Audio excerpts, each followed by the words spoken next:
کتب اہل سنت کا مطالعہ کیا جائے یا ہمارے جو محدثین مفسرین مجددین گزرے ہیں، تو میں تو بوانگ دہل یہ کہتا ہوں کہ اہل تشیع میں جتنے بھی ان کے افکار ہیں یا ان کے نظریات ہیں، 99.9% وہ سارا کچھ ہماری اہل سنت کی کتب میں لکھا ہوا ہے۔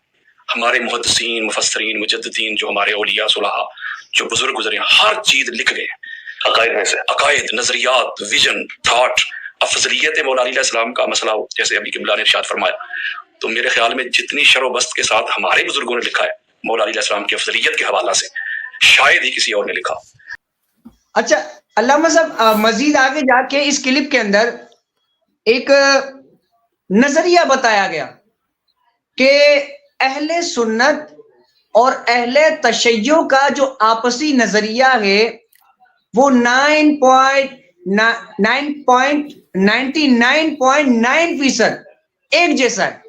یعنی آپ اگر اہل سنت کے مکاتب فکر کی کتب اٹھائیں اور اہل تشیع کے جو عقائد و نظریات ہیں، یاسین قادری صاحب کہتے ہیں کہ یہ دونوں سیم ایک جیسے ہیں، یعنی کوئی اتنا کوئی فرق ہی نہیں ہے۔ اس حوالے سے رہنمائی کریں۔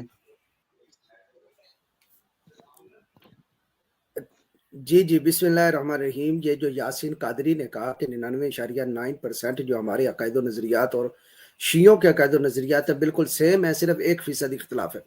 اچھا، اس کے میں دو جواب دیتا ہوں۔ پہلا جواب تو یہ ہے کہ یہ یاسین قادری کہتا ہے کہ شہنشاہ نقوی کے اور میرے جو عقائد و نظریات یہ سیم 99.9% ہے۔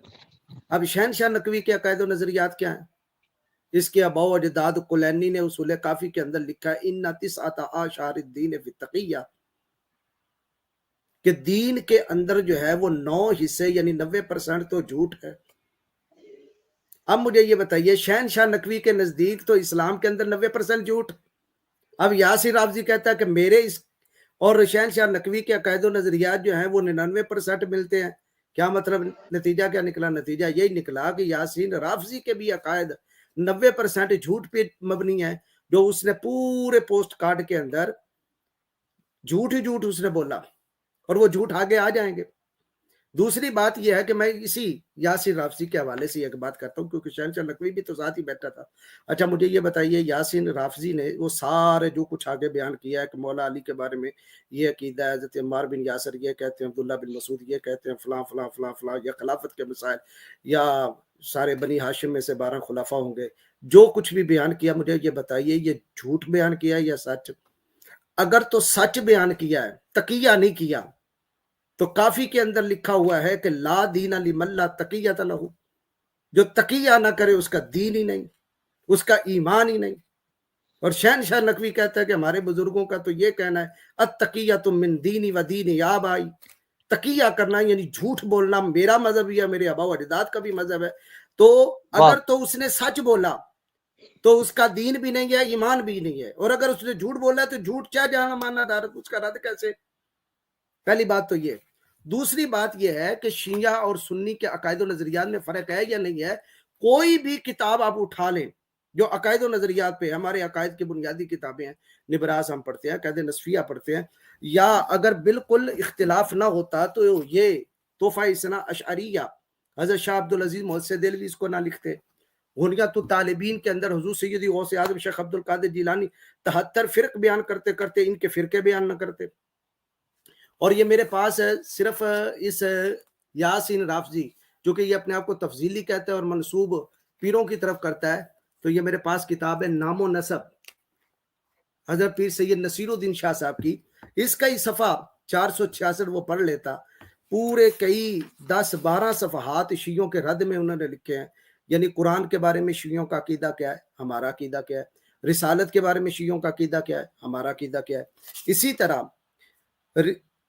ازواج رسول صلی اللہ علیہ وسلم کے بارے میں شیعوں کا عقیدہ کیا ہے، ہمارا کیا ہے، اصحاب رسول کے بارے میں عقیدہ کیا ہے، ہمارا کیا ہے، پھر اسی طرح قرآن کے بارے میں عقیدہ کیا ہے، ہمارا کیا ہے۔ قرآن کے بارے میں تو اصول کافی کے اندر انہوں نے لکھا ہے کہ ان القرآن جاء به جبرائیل علیہ السلام الی محمد صلی اللہ تعالی علیہ وسلم 17 الف آیہ، یعنی 17,000 آیات لے کر جبریل امین نبی پاک علیہ الصلوۃ والسلام کے پاس آئے تھے۔ اب 17,000 آیات والا قرآن اس وقت کدھر ہے؟ اور اصول کافی کے اندر ہی لکھا ہے کہ جو یہ کہے کہ ہم نے سارا قرآن جمع کر لیا وہ سب سے بڑا جھوٹ ہے. یعنی موجودہ قرآن پر ان کا ایمان ہی نہیں، پھر رسالت پر ان کا ایمان کیا ہے؟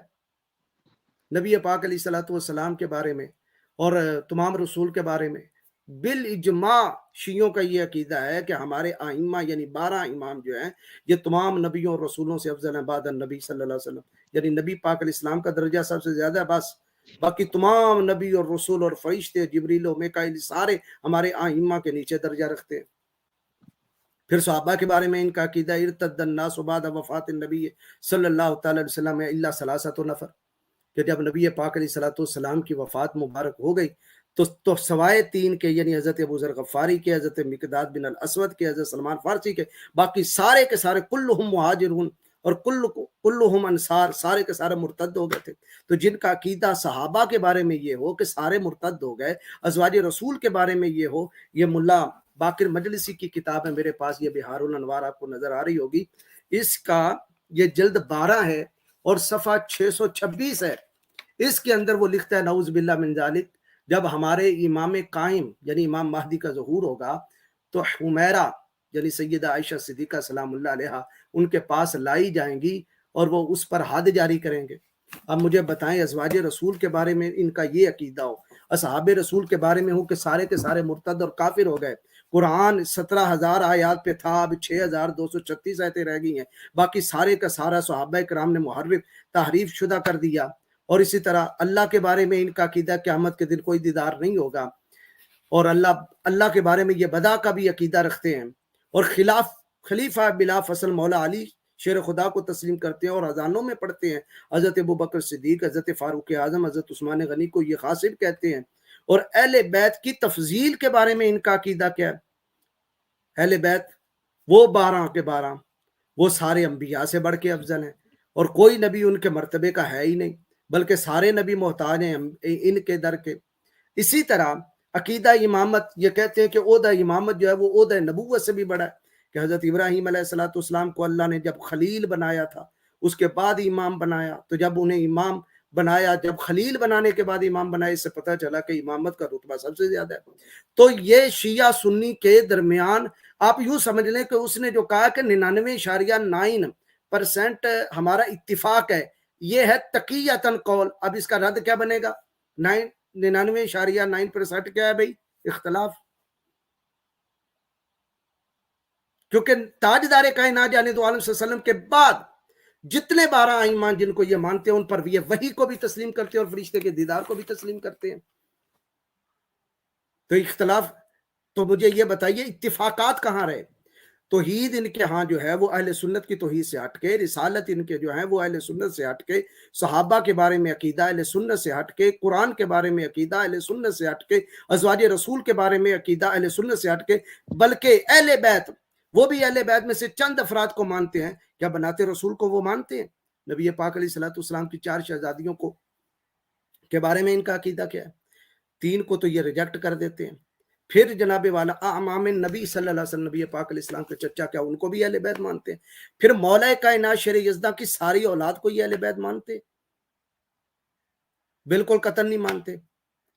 تو پھر اہل بیت کے بارے میں بھی ان کا وہ عقیدہ نہیں جو اہل سنت کا ہے، قرآن کے بارے میں بھی ان کا وہ عقیدہ نہیں جو اہل سنت کا ہے. تو اتنے اختلافات ہی اختلافات ہیں، بلکہ حدیث وہ جو اہل سنت نے بخاری، مسلم، ترمذی، صحاح ستہ جو باقی روایات اہل سنت کی ہیں وہ تمام کے تمام ان کے ہاں ریجیکٹ ہے. انہوں نے ان کے مقابلے میں کلینی کو، کافی کو، روزہ کافی کو، فروع کافی کو، الاستبصار کو، ملا یادر الفقی کو، ان کتابوں کو من گھڑت جو ہیں ان کو جو ائمہ کی طرف منسوب کر کر کے کہ یہ روایت ہیں، یہ حدیثیں ہیں، اور پھر قرآن جو ہے وہ ان کے مقابلے میں جو ہے وہ آ جائے، بات محدث کی آ جائے، فقی کی آ جائے، امام کی آ جائے، تو قرآن کے بارے میں یہ مضمون جو ہے وہ شک لاتے ہیں اور کہتے ہیں کہ نہیں قرآن کی یہ بات کا مطلب یہ نہیں ہے، وہ ہے.